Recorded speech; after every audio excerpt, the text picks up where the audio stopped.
Hey, it's Gordon again, and I'm here with Chapter 2, The Council with the Munchkins, from The Wonderful Wizard of Oz, written by Frank Baum. She was awakened by a shock so sudden and severe that if Dorothy had not been laying down on a soft bed, she might have been hurt.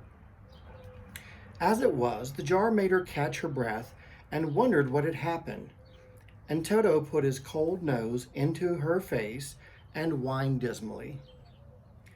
Dorothy sat up and noticed that the house was not moving anymore, nor was it dark, for the bright sunshine came in at the window, flooding the little room. She sprang from her bed and, with Toto at her heels, ran and opened the front door. The little girl gave out a cry of amazement and looked about her. Her eyes grew bigger and bigger with all the wondrous sights she was seeing. The cyclone had sat the house down very gently, for a cyclone, in the midst of a country of marvelous beauty. There were lovely patches of greenwood all about, with stately trees bearing rich and luscious fruits. Banks of gorgeous flowers were on every hand, and the birds were rare with brilliant plumage, sang and fluttered in the trees and the bushes.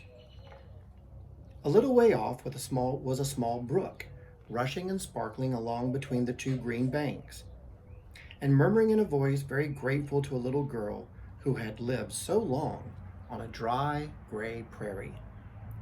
While she stood looking eagerly at the strange and beautiful sights, she noticed coming towards her was a group of the strangest people she had ever seen.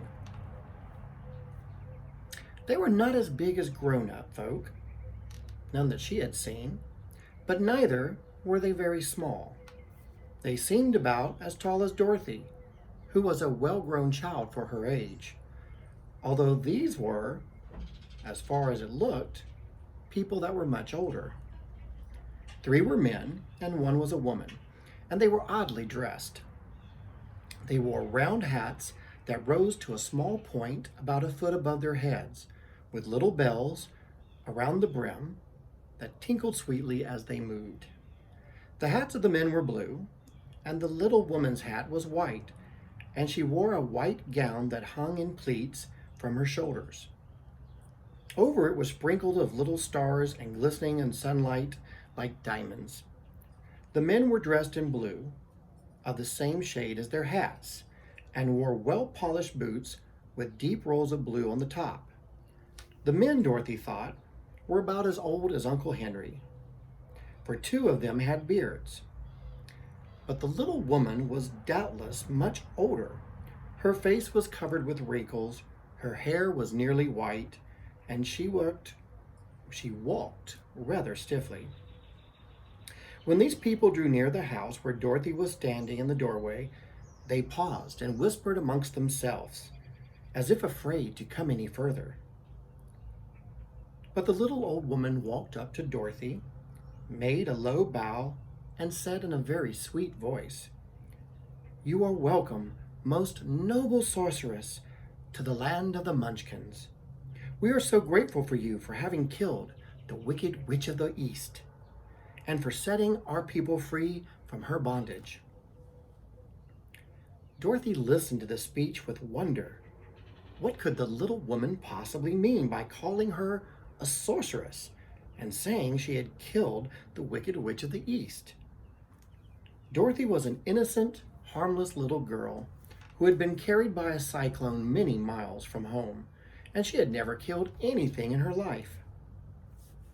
But the little woman evidently expected her to answer, so Dorothy said with some hesitation, "You are very kind, but there must be some mistake. I have not killed anything." "Your house did anyway," replied the little old woman with a laugh, "and that is the same thing, see?" She continued, pointing at the corner of the house. "There are her 2 feet, still sticking up from under a block of wood of your house."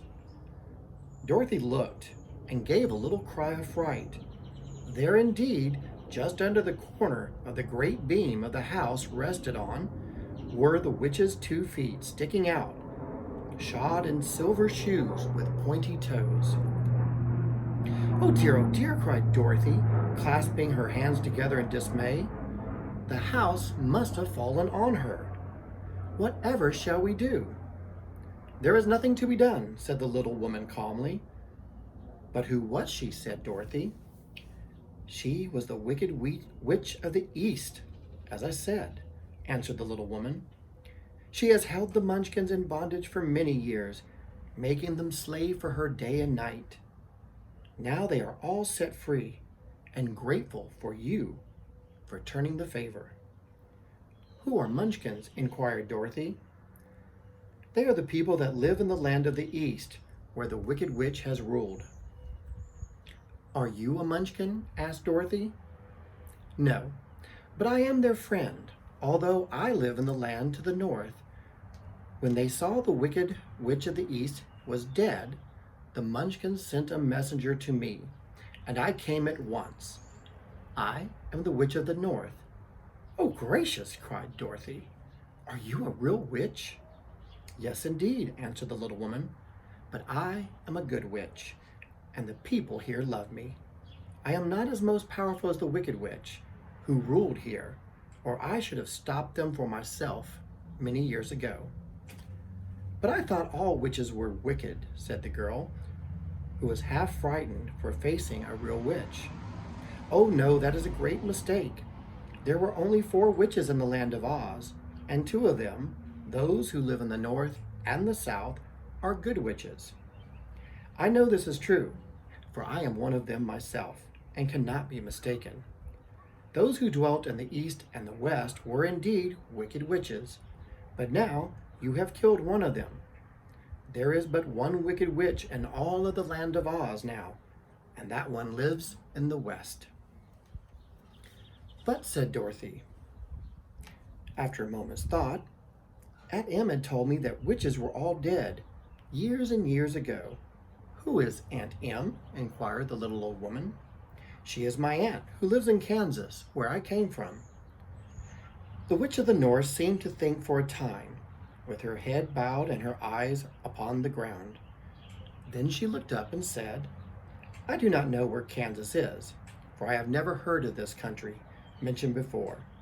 But tell me, is it a civilized country? Oh, yes, Dorothy replied. Then that accounts for it. In the civilized country, I believe there are no witches left, nor wizards, nor sorcerers, nor magicians. But you see, the land of Oz has never been civilized, for we are cut off from the rest of the world. Therefore, we still have witches and wizards amongst us. Who are the wizards? Asked Dorothy. Oz himself is the great wizard, answered the witch, sinking her voice to a whisper. He is more powerful than all of the rest of us put together. He lives in the City of Emeralds. Dorothy was going to ask another question, but just then the Munchkins, who had been standing silently by, gave a loud shout and pointed to the corner of the house where the Wicked Witch had been laying. What is it? Asked the little old woman, and looked and began to laugh. The feet of the dead witch had disappeared entirely, and nothing was left but her silver shoes. She was so old, explained the Witch of the North, that she dried up quickly in the sun. This is the end of her, but the silver shoes are yours, and you shall have them to wear. She reached down and picked up the shoes, and after shaking the dust off of them, she handed them to Dorothy. The Witch of the East was proud of those silver shoes, she said to the Munchkins, and they and so charmed connected with them. But whatever knew this? Dorothy carried the shoes into the house and placed them on the table. Then she came out again to the Munchkins and said, I am anxious to get back to my aunt and uncle, for I am sure they are worried about me. Can you help me find my way? The Munchkins and the witch first looked at one another, and then at Dorothy, and then shook their heads. At the east, not far from here, said one, there is a great desert, and none could live to cross it. It is the same to the south, said another, for I have been there and seen it. The South is the country of the Quadlings. I am told, said the third man, that it is the same in the West. That country, where the Winkies live, is ruled by the wicked witch of the West, who would make you her slave if you passed through her way. The North is my home, said the old lady, and it is at the edge of the same great desert that surrounds the land of Oz. I am afraid, my dear, you will have to live with us. Dorothy began to sob at this. She felt lonely amongst all these strange people. Her tears seemed to grieve the kind-hearted Munchkins, for they immediately took out their handkerchiefs and began to weep also. As for the little old woman, she took off her cap and balanced the point on the end of her nose, while she counted 1, 2, 3 in a solemn voice. At once, the cap changed to a scroll of paper, and on it was written in big letters, "Let Dorothy go to the City of Emeralds." The little old woman took the parchment from her nose, and having read the words on it, asked, "Is your name Dorothy, my dear?" "Yes," answered the child, looking up, drying her eyes. "Then you must go to the City of Emeralds. Perhaps Oz will help you." "Where is the city?" asked Dorothy. "It is exactly in the center of our country, and it is ruled by Oz, the great and powerful, the one that I told you about." "Is he a good man?" inquired the girl anxiously. "He is a good wizard. Whether he is a man or not, I cannot tell you, for I have never seen him." "How can I get there?" asked Dorothy. "You must walk. It is a long journey through the country that is sometimes pleasant and sometimes dark and terrible. However, I will use all the magic arts that I know to keep you from harm." "Won't you go with me?" pleaded the little girl, who had begun to look up to the little woman as her only friend. "No, I cannot do that," she replied. "But I will give you a kiss, and no one will dare injure a person who has been kissed by the Witch of the North." She came close to Dorothy and kissed her gently on the forehead. With her lips touched the girl, they left a round, shiny mark, as Dorothy found out soon after. "The road to the City of Emeralds is paved with yellow brick," said the witch, "so you cannot miss it. When you get to Oz, do not be afraid of him, but tell your story and ask him to help you. Goodbye, my dear." The three Munchkins bowed low to her and wished her a pleasant journey, after which they walked through the trees. The witch gave Dorothy a friendly nod, rolled around on her left heel 3 times, and straightway disappeared, much to the surprise of little Toto, who barked after her loudly enough when she was gone, because he had been quite afraid to do it when she stood there. But Dorothy, knowing her to be a witch, had expected her to disappear in just that way, and she was not surprised in the least. That concludes Chapter 2. Stay tuned for Chapter 3, How Dorothy Saved the Scarecrow.